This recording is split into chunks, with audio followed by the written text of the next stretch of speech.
अब दोस्तों सवाल यह है कि जिस कंपनी ने अपने इन्वेंशन से पूरी दुनिया बदल डाली, आखिर वो बैंकरप्सी की कगार पे कैसे आके खड़ी हो गई। तो दोस्तों इसके पीछे कई रीजन है, तो चलिए एक एक करके सभी रीजंस के बारे में बात कर लेते हैं। सबसे पहला, unable to create blue ocean for them. दोस्तों फिलिप्स के फेल होने का सबसे बड़ा रीजन उसका मार्केट में अपने प्रोडक्ट को एक अलग पहचान न दे पाना था।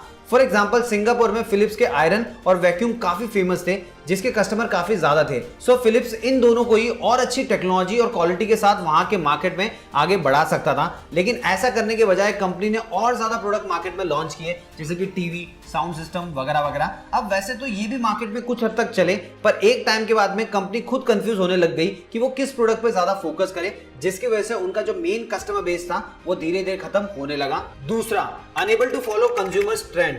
फिलिप्स ने कुछ नया बनाने के लिए लोगों की जरूरतों को तो समझा, लेकिन वक्त के साथ लोगों की बदलती हुई पसंद को समझ नहीं पाया।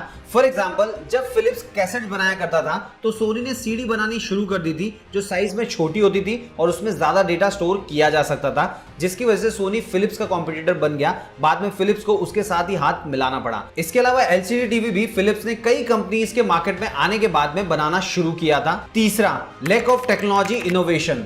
टेक्नोलॉजी को टाइम पर अडॉप्ट न कर पाना भी फिलिप्स के लिए फेल होने का एक बहुत बड़ा रीजन बना। जैसे कि मार्केट में जब सीआरटी टेलीविजन चला करते थे, तब एलजी ने सस्ते दामों पर बेटर पिक्चर क्वालिटी के साथ सीआरटी टेलीविजन लॉन्च किए और साथ ही साथ में एलसीडी पे भी काम करना शुरू कर दिया। वहीं फिलिप्स की बात की जाए तो वो सिर्फ सीआरटी पर ही फोकस कर रहा था, और अगर कंपनी उस वक्त सीआरटी टेलीविजन की जगह एलसीडी बनाने पर फोकस करती तो फिलिप्स के लिए बहुत ज्यादा प्रॉफिटेबल साबित हो सकता था। इसके अलावा जब टेक्नोलॉजी इतनी आगे बढ़ गई कि किसी भी ऑडियो या फिर वीडियो को डाउनलोड करके रखा जा सकता था, तब फिलिप्स माइक्रोचिप बनाने पर ध्यान देने के बजाय सीडी और डीवीडी पे ही फोकस कर रहा था, जिससे कुछ ही सालों में फिलिप्स ऑडियो वीडियो बिजनेस से कंप्लीटली बाहर हो गया। चौथा, इनकंसिस्टेंट इन अडॉप्टिंग डिजाइन।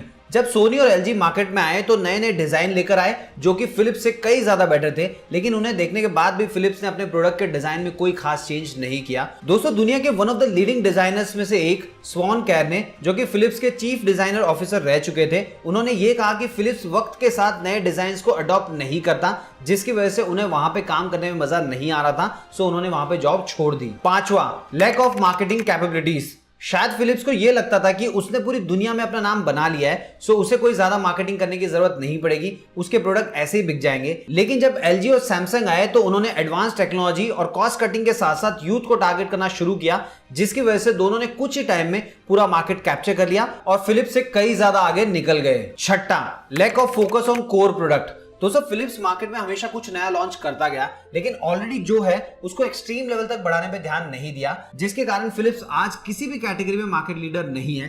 अगर वो किसी भी एक कैटेगरी को पकड़कर सिर्फ उसमें ही पूरा ध्यान लगाता तो शायद सिचुएशन कुछ और होती। सातवां, स्ट्रेटेजिक ड्रॉबैक। दोस्तों फिलिप्स के सीईओ चाहते थे कि फिलिप्स के सभी बिजनेस एक हो जाएं, जिससे डिसीजन मेकिंग में कुछ प्रॉब्लम ना हो और बिजनेस स्मूथली रन किया जा सके, क्योंकि फिलिप्स में हर कैटेगरी के लिए अलग बिजनेस था और डिसीजन मेकिंग भी अलग अलग थी। तो एक साथ मिलकर कॉम्पिटिटर से कंपटीशन करने के बजाय बिजनेस आपस में ही कंपटीशन किया करते थे, जिससे फिलिप्स कई हिस्सों में बंट गया और बाकी की कंपनीज को टक्कर नहीं दे पाया। आठवां, ऑपरेशनल इनएफिशिएंसी।